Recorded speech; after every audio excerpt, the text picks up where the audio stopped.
আসসালামু আলাইকুম। আজকে ২৭ সেপ্টেম্বর ২০২৪ শনিবার। আজ চলে এলাম বাংলার গুরুত্বপূর্ণ আবহাওয়ার আপডেট নিয়ে। তো এই মুহূর্তে উপগ্রহ চিত্রে যেটা আমরা দেখতে পাচ্ছি যে বাংলার আকাশে বেশ কিছু জায়গাতে মেঘ কিন্তু রয়েছে, যেমন বরিশালে মেঘ রয়েছে, কলাপাড়াতে মেঘ রয়েছে, খুলনার চারপাশে একটু মেঘ দেখতে পাওয়া যাচ্ছে, সাতক্ষীরাতে মেঘ দেখতে পাওয়া যাচ্ছে এবং ঢাকা, বিশেষ করে ঢাকাতে অনেক মেঘ দেখতে পাওয়া যাচ্ছে, ময়মনসিংহতে অনেক মেঘ দেখতে পাওয়া যাচ্ছে, সিলেটে শুধু মেঘ নয়, সিলেটে বজ্রসহ বৃষ্টিও হচ্ছে এই মুহূর্তে, যেটা আমরা দেখতে পাচ্ছি।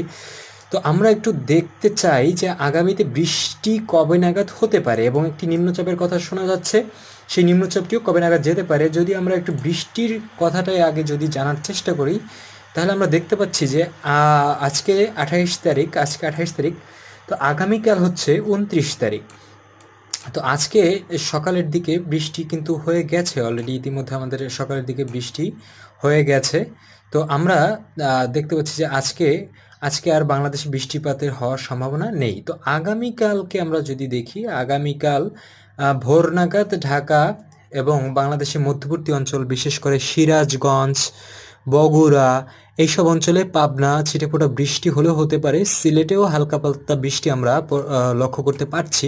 তো আমরা একটু যদি তার পরবর্তীতে যাই, দুপুরের দিকে যদি যাই, দুপুরের দিকে কিন্তু বাংলাদেশে প্রচুর পরিমাণে বৃষ্টি দেখতে পাওয়া যাচ্ছে এবং সেগুলো কোন জায়গাতে দেখতে পাওয়া যাচ্ছে আপনাদের আমি দেখাচ্ছি। বরিশাল, পিরোজপুর, তারপরে হচ্ছে আমাদের উত্তর পূর্ব বাংলাতে বৃষ্টি দেখতে পাওয়া যাচ্ছে, কাপাসিয়াতে বৃষ্টি রয়েছে, কিশোরগঞ্জে বৃষ্টি রয়েছে, ঢাকাতে বৃষ্টি রয়েছে, ফরিদগঞ্জে বৃষ্টি রয়েছে, মতিরহাতে বৃষ্টি রয়েছে, কলাপাড়ায় বৃষ্টি রয়েছে। এছাড়া বাংলাদেশের কালাইতে অল্প ছিটেফোঁটা বৃষ্টি রয়েছে, ময়মনসিংহে বৃষ্টি নেই, সিলেটেও বৃষ্টি নেই। দুপুরের দিক অবধি দেখি যে আমরা বাংলাদেশে কালকে আরও কখন কখন কোথায় বৃষ্টি হতে পারে। এটা এতক্ষণ দেখলাম দুপুরের দিকেরটা।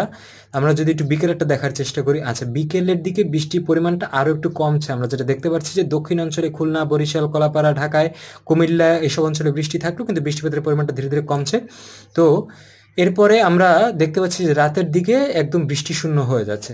তো আমরা একটু দেখি যে নিম্নচাপ হওয়ার একটা কথা আমরা ইতিমধ্যে শুনতে পাচ্ছি, যে নিম্নচাপ হবে কিনা বা হলেও কবে নাগাদ হতে পারে, সেটা আমরা একটু দেখার চেষ্টা করি। তো আজকে আমরা একটু দেখতে পাচ্ছি উপগ্রহ চিত্র থেকে এই মুহূর্তে বাংলাদেশের অবস্থা এবং এই মুহূর্তে বাতাসের যে কন্ডিশন, সেটা আমরা দেখতে পাচ্ছি। তো আমরা যদি একটু আগামীকালকে দেখার চেষ্টা করি, হ্যাঁ, এইখানে একটা আমরা আমরা একটা ঘূর্ণাবর্ত কিন্তু দেখতে পাচ্ছি। আমরা একটা ঘূর্ণাবর্ত এখানে দেখতে পাচ্ছি একদম বঙ্গোপসাগরীয় অঞ্চলে এবং আন্দামান নিকোবর দ্বীপপুঞ্জের পাশাপাশি অঞ্চলে একটা ঘূর্ণাবর্ত দেখতে পাচ্ছি। যদিও পরবর্তীতে ঘূর্ণাবর্তটি কি ঘূর্ণিঝড়ে রূপ নেওয়ার আশঙ্কা রয়েছে? না, ঘূর্ণাবর্তটি পরবর্তীতে ঘূর্ণিঝড়ে রূপ নেওয়ার আশঙ্কা এখন পর্যন্ত দেখা যাচ্ছে না। তো এই ছিল আজকের আবহাওয়ার আপডেট। যদিও কিছুটা গরম একটু একটু অনুভূত হচ্ছে, আবার একটু একটু ঠান্ডা অনুভূত হচ্ছে, ভোরবেলা একটু বেশি ঠান্ডা লাগছে। তো এরকম একটা অবস্থার ভিতর দিয়ে আমরা দিন পার করছি। আশা করি কিছুদিনের ভিতরে বৃষ্টির পরিমাণটা একটু বেশি ঠান্ডা লাগছে। তো এরকম একটা অবস্থার ভিতর দিয়ে আমরা দিন পার করছি। আশা করি কিছুদিনের ভিতরে বৃষ্টির পরিমাণটা আরও কমে যাবে এবং হচ্ছে শীত যেটা চলে আসবে।